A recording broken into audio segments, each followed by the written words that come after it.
팬데믹으로 몰고 간 코로나19. 현지 시각으로 지난해 12월 8일 영국에서 세계 1호로 코로나19 백신 접종이 시행됐죠. 당시 영국 정부에서는요. V-Day는 정말로 중요한 순간입니다. 우리는 이제 이 긴 터널의 끝에서 빛을 볼 수 있게 될 겁니다. 백신 접종일을 V-Day, 백신의 날이라고 선포하며 역사적인 순간이라고 밝혔는데요.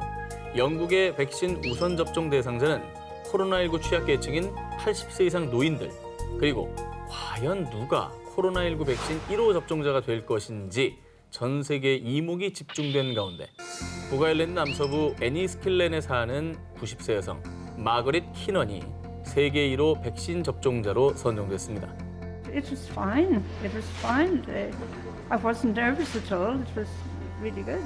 하루 종일 많은 분들이 또 희망과 함께 뉴스를 봤었던 기억이 납니다. 드디어 희망이 생기는 것 같아요. 91세 생일을 일주일 앞두고 백신 접종을 마친 마거릿은요. 제가 바랄 수 있는 최고의 생일 선물이에요. 라고 소감을 밝히면서요. 제가 할 수 있으면 여러분도 할 수 있다라며 사람들에게 백신 접종을 권했습니다. 그냥 뭐 코로나 때문에 불안하셨을 텐데 빠르게 백신을 맞게 돼서 좀 안심하셨을 거고요. 영국에서 다른 나라 국가에서도 백신 접종을 시작했고 뭐 우리나라도 이제 스케줄이 나오고 있잖아요. 네. 최대 확진자를 기록한 미국은요. 중환자실에서 코로나19 환자를 돌본 의료진을 1호 접종자로 선정. 지난해 12월 14일 미국 내 첫 백신 접종이 시작됐고요. 같은 날 캐나다에서도 토론토의 한 병원 의료진이 1호로 백신을 접종했습니다. 이 밖에도 싱가포르, 멕시코 등 중남미, 또 중동 국가에서도 백신 접종이 시작됐습니다. 근데 사실 부작용 우려하시는 분들 꽤 있잖아요. 네. 할머니는 괜찮으신가요? 별다른 부작용은 없었다고 하고요. 지난해 12월 29일 2차 접종까지 마쳐서 세계 첫 접종 완료자가 됐습니다. 아, 정말 힘들지만 우리 이 고비만 정말 잘 버티고 넘겼으면 좋겠습니다. If I can do it, well. 1억 3천만 Here we 뷰? are, one of the elephants. Cool thing about these guys is that they have really, really, really long. 뭐야? 코끼리가 이거 처음 봐? 진짜? 아니 코끼리가 코가 길다고 한 게 뭐야 저게? 코끼리는 코가 길죠. 자, 아까 제가 아니 뭐라고 코가 그랬어요? 짧은 코끼리를 보고 놀라는 게 히트 아니에요? 아, 그렇죠. 뭐야 이게? 약 18초쯤에 이 영상, 뭐 특별한 내용은 전혀 없어 보이죠. 그런데 이 영상이 너튜브에서 무려 조회수 약 1억 3천만 뷰를 기록. 영상 속의 남성은 너튜브의 전설로 등극했습니다. 아, 두 기자님께 너무 실망입니다. 이걸 모르시다니. 나 왔어. 나 얘기도 돼?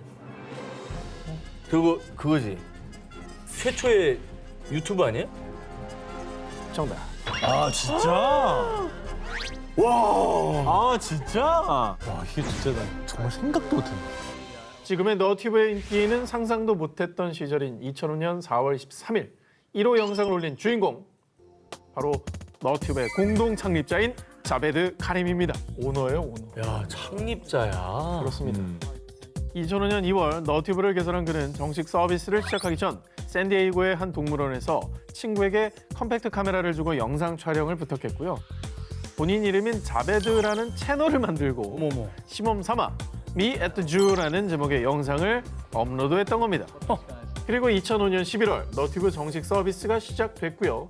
점차 너튜브 이용객이 급증, 1인 미디어라는 새로운 시장을 창출하고 전 세계에서 매월 20억 명이 이용하는 세계 최대 동영상 공유 플랫폼이 된 겁니다.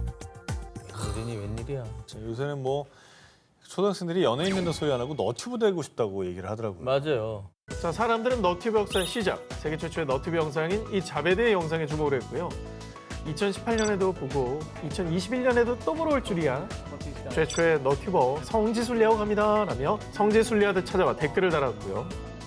또 이 영상의 첫 댓글인 interesting, 이 흥미롭다 하는 댓글에도 성지순례한 사람들이 각자 소원을 적은 대댓글을 달기도 했다고 합니다. 자, 그렇게 사람들의 관심이 폭주한 자베드의 영상은 댓글만 약 1,100만 개. 와. 현재 너튜브 사상 최대 댓글 수를 기록 중이고요. 자베드의 채널도 이 단 하나의 영상으로 약 150만의 구독자를 보유한 인기 채널로 등극했습니다.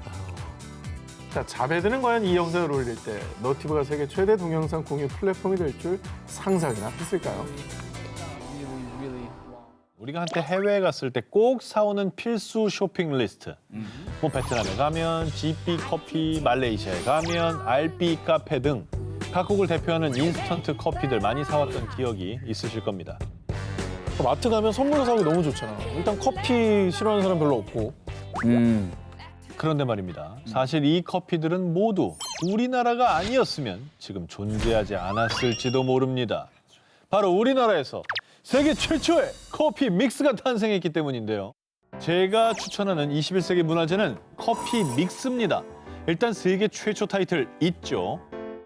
그리고 커피콩 하나 나지 않았던 커피 불모지에서 탄생했다는 탄생 스토리 좋고요. 다방의 전유물이었던 커피를 가정 중심으로 변화시키며 커피의 대중화에 기여한 공로 인정하지 않을 수 없죠. 그뿐만이 아닙니다. 자, 지금부터 상상을 한번 해봅시다.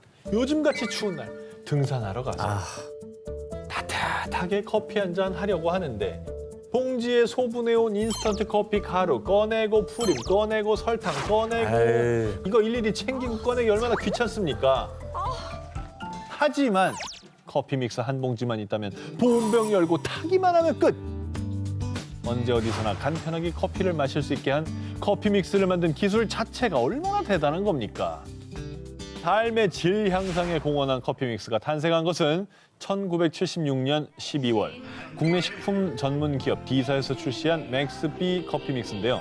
당시만 해도 커피 믹스는 녹차 티백 같은 파우치 형태로요. 저랬어. 커피 한 잔 분량의 커피가루와 크림, 설탕이 함께 들어있었습니다. 요거 하나만 있으면 손쉽게 맛있는 커피 한 잔을 즐길 수 있다는 사실에 어마어마한 인기를 끌었죠. 그렇게 우리나라를 시작으로 커피 믹스의 시대가 개막했는데요. 이후에 1996년에 등장한 것이 우리가 지금 알고 있는 형태인 스틱형 커피 믹스입니다. 스틱 봉지에 커피와 크림, 설탕을 차례로 담아 섞이지 않게 포장하는 기술을 구축했고요. 그때부터 커피를 탈 때 자신이 원하는 만큼 설탕의 양을 조절해서 먹을 수 있게 된 거죠. 진짜 아이디어 좋은 것 같아요. 대박이다. 그렇게 우리 일상 속에 스며든 커피 믹스는 국내를 넘어 해외로 진출, 전 세계에 커피 믹스 문화를 전파했고요.